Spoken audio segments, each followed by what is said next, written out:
Bonjour les amis, on se retrouve encore pour une autre vidéo tutoriel sur l'utilisation du GPS. Alors, là où nous en sommes, on va essayer de faire, de vous expliquer comment est-ce que vous pouvez récupérer des données que vous avez collectées avec votre GPS, comment est-ce que vous pouvez les exporter en utilisant votre ordinateur. Alors la première chose, vous avez votre GPS, comme vous le voyez, c'est un MAP 64S. Alors, à part le GPS, vous devez aussi avoir un câble USB. C'est un câble USB normal, mais si vous regardez, le mien ici est bien mentionné Garmin.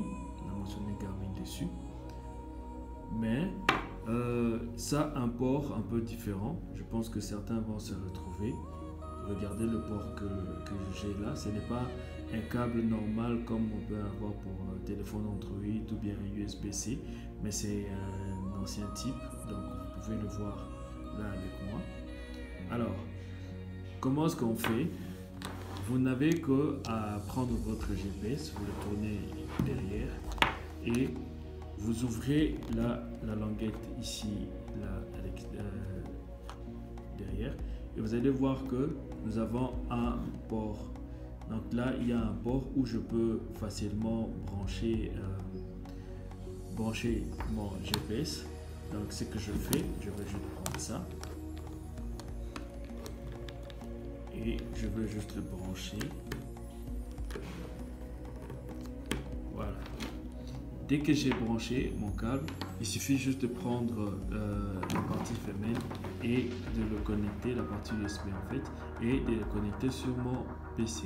Une fois que je l'ai connecté sur mon PC, le reste des opérations, nous allons le voir dans quelques secondes. Alors, je vais vous montrer comment est-ce qu'une fois que vous avez connecté les données sur GPS, avec ces câbles, comment est-ce que vous pouvez maintenant récupérer les données qui sont dans le GPS pour les mettre dans votre ordinateur et enfin produire des cartes ou bien effectuer certaines manipulations sur ces données. Alors, vous allez remarquer avec moi qu'une fois que vous avez branché votre GPS, directement le GPS va s'allumer. Et non seulement il va s'allumer, il ne va pas vous montrer le contenu de GPS, mais au moins il va rester figé, comme vous le voyez là, avec la mention d'un disque USB connecté. Alors, une fois il vous montre cela, vous allez remarquer aussi que sur votre ordinateur, il y aura un disque USB qui a été ajouté. C'est pas un disque USB, mais c'est une mention montrant qu'il y a un nouveau disque et ça portera le nom GPS Garmin GPS Map et puis le modèle. Pour moi ici j'ai 64S, donc j'aurai GPS Map 64S. Alors comme j'étais en train de vous expliquer, une fois que vous avez inséré votre GPS, vous allez voir à ce niveau un disque. Donc c'est un nouveau disque qui a été ajouté à votre système. Alors on va essayer d'ouvrir ce disque. Ça s'appelle GPS Garmin GPS Map 64S parce que le mien c'est un 64S. Si vous avez un modèle 62S, vous verrez que ça va noter 62S. Alors il y a deux méthodes que je vais vous apprendre un peu rapidement. La première méthode, c'est qu'une fois que vous avez ouvert le répertoire, pardon, les disques, quand vous allez trouver un répertoire Garmin, on va ouvrir le répertoire Garmin. À l'intérieur du répertoire Garmin, vous verrez que nous avons un répertoire qui s'appelle GPX. GPX, c'est le format utilisé par le GPS. Donc, toute donnée collectée par un GPS a un format GPX. Et à l'intérieur de GPX, du répertoire GPX, vous avez l'ensemble de ces fichiers, l'ensemble des fichiers GPX. Et chaque fichier correspond aux données que vous avez dû télécharger. Je donne un exemple, il s'agit de waypoints que vous allez télécharger, que nous avons collecté le 6 septembre 2018, ainsi de suite. Là où il y a piste, il s'agit des tracés, c'est-à-dire ça peut être de polygones, tout comme ça peut aussi être des lignes. Alors, ce que je veux faire, je peux copier, ça c'est la première méthode, je veux copier, je copie et je vais le mettre dans un répertoire On peut chercher, on a un répertoire training, JS, on va créer un nouveau folder. On va appeler ça, on donne comme nom par exemple data.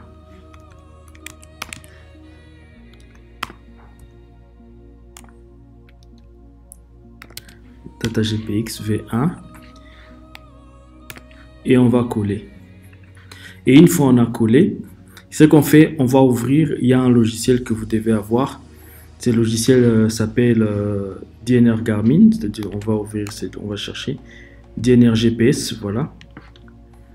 Alors le lien, vous trouverez les liens de ce logiciel dans la description. C'est un logiciel gratuit. Alors ce logiciel va nous permettre de pouvoir convertir les données GPX en un autre format.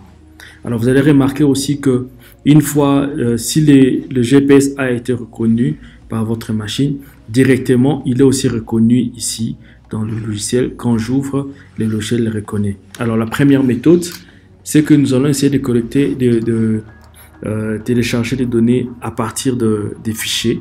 Alors l'utilisation des fichiers, c'est dans un cas où moi je collectais des données et que la personne à qui je veux envoyer ne se trouve pas sur place, il se trouve par exemple à une distance de là où je suis, peut-être par exemple dans une autre ville, dans un autre pays, je veux faire ça et moi je peux juste lui envoyer les données brutes en GPX et lui pourra continuer avec le reste des processus.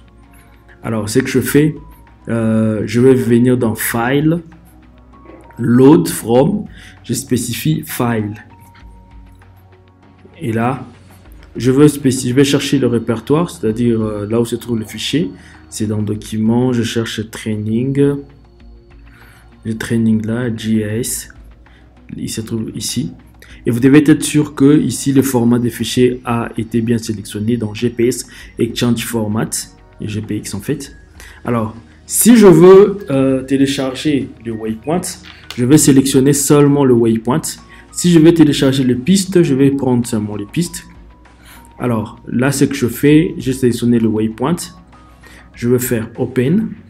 Et vous allez voir que ça va lire chacun de ces fichiers et ça va essayer de me renvoyer l'ensemble des waypoints qui ont été collectés. Donc on patiente quelques minutes. Ok.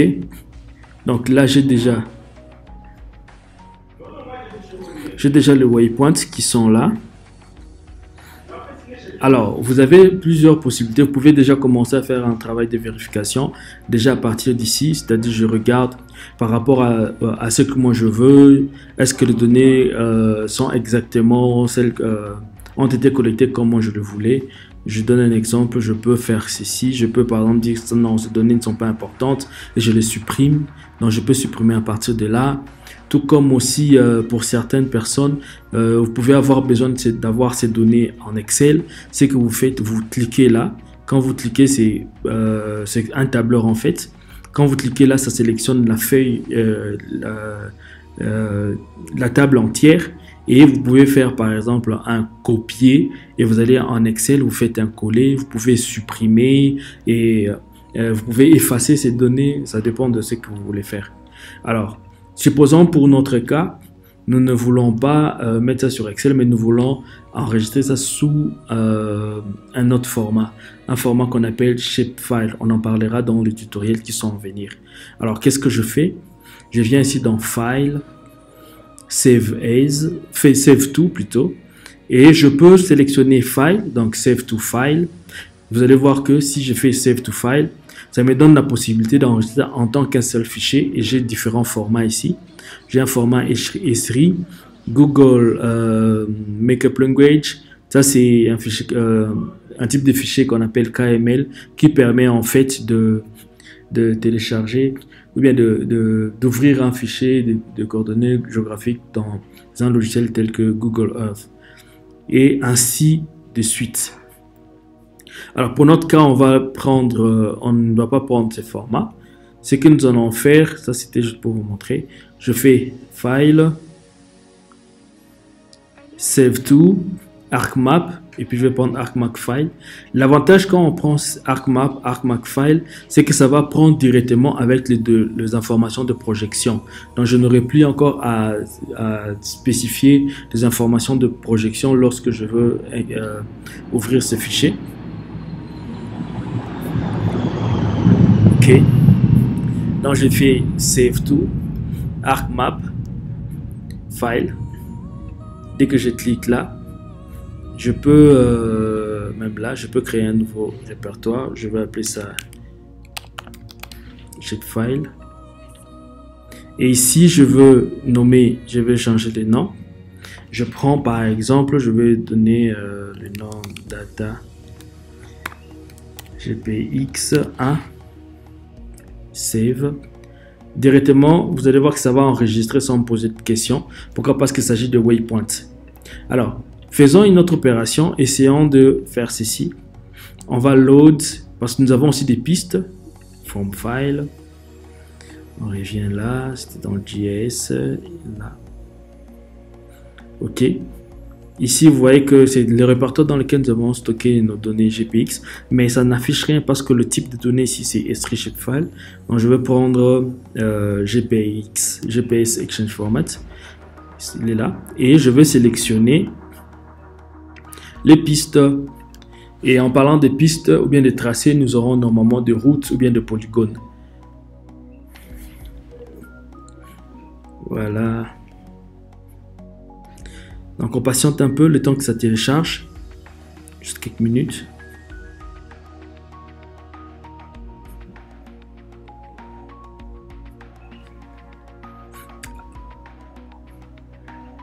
Alors avec cette méthode, ces différentes méthodes, vous pouvez collecter les données qui proviennent de plusieurs GPS, c'est-à-dire quand vous en avez en forme de fichier.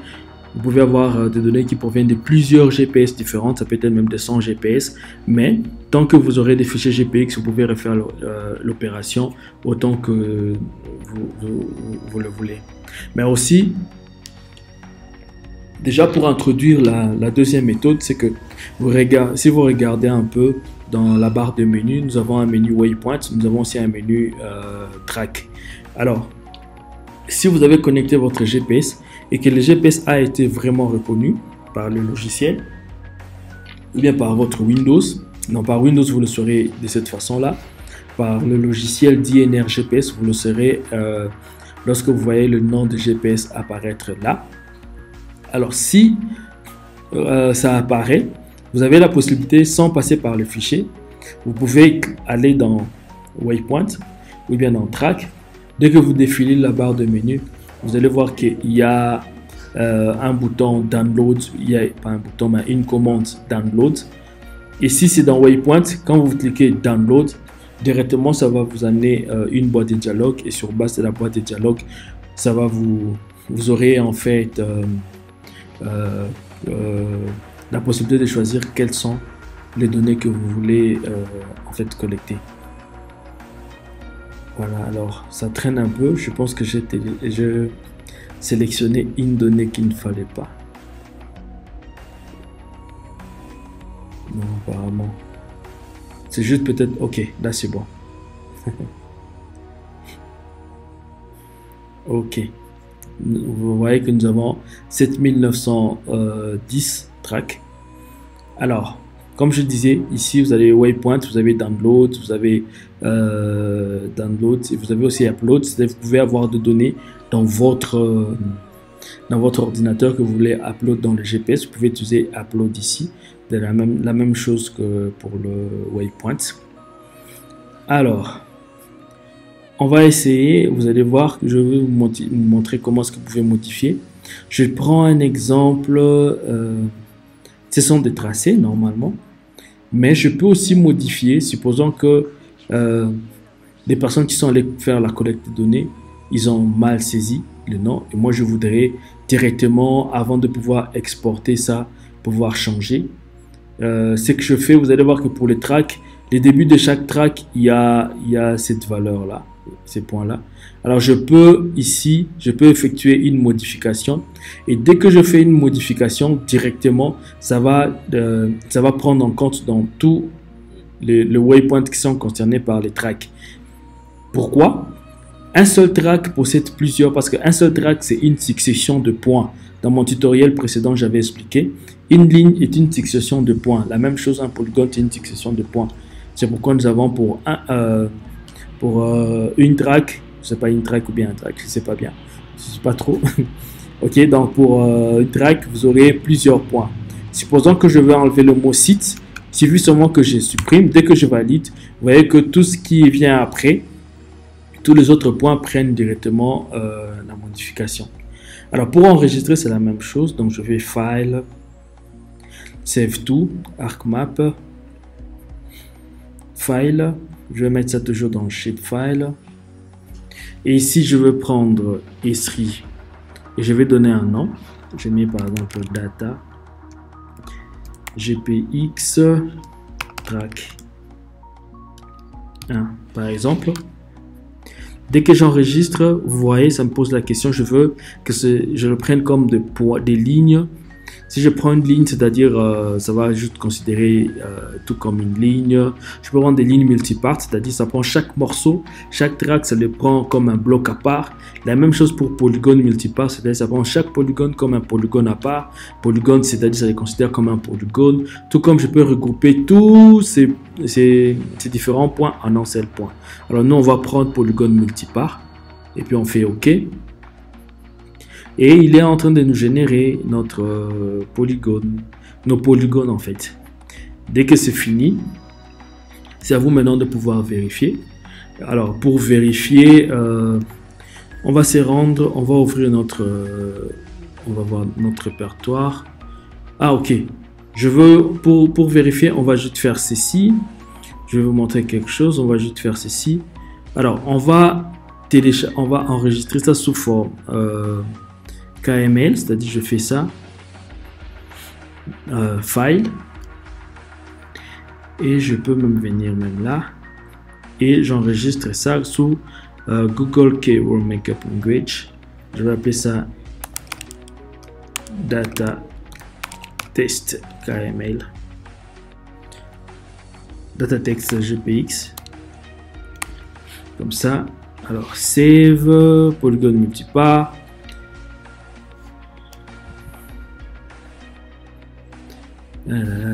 Ok, c'est bon. Alors c'est terminé. Ce que je fais, je viens là, j'ouvre, j'ai dans mon répertoire GPX. Ok, j'ai quelque chose qui apparaît là. Alors je vais essayer d'ouvrir ça avec Google Earth. Avec Google Earth, on va voir ce que ça va donner.